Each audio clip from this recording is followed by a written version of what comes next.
Good morning mga tropa. So, papasok na ako ng trabaho.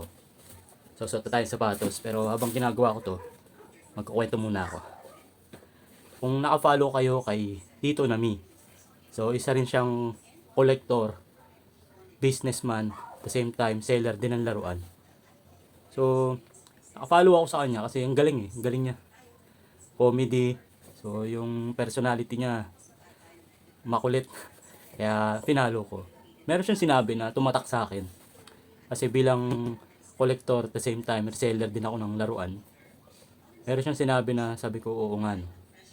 Sabi niya, kung bibili ka ng laruan, which is ginagawa ko, make sure na yung laruan na binili mo, gusto mo. Bakit? Kasi daw, kung gusto mo yung laruan na binili mo, kahit na hindi siya mabenta, hindi ka manghihinayang. So inisip ko, oo nga no. Tama siya. Kasi may pagkakataon mga tropa, alam nyo ba?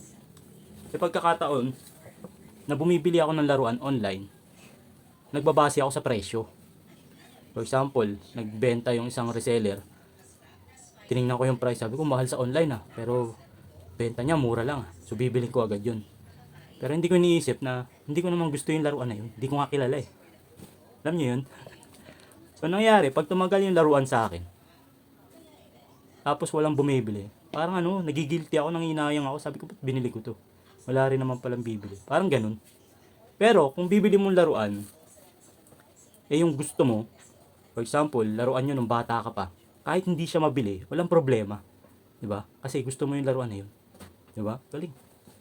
Kaya shoutout kay Tito Nami. Ganda ng advice mo, tropa. So, simula nung napanood ko yung content mo na yun, sabi ko, oo nga no. So, hinay-hinay na ako sa pagbili ng laruan. Hindi na ako bumibili ng mga laruan na hindi ko naman gusto, lalo na pricey. Tapos titingnan ako sa online, bebenta ako ng mahal. Pero at the end of the day, hindi ko pala mabibenta. Nakatenga lang sa akin. So, yun lang. Bago pa ako malate.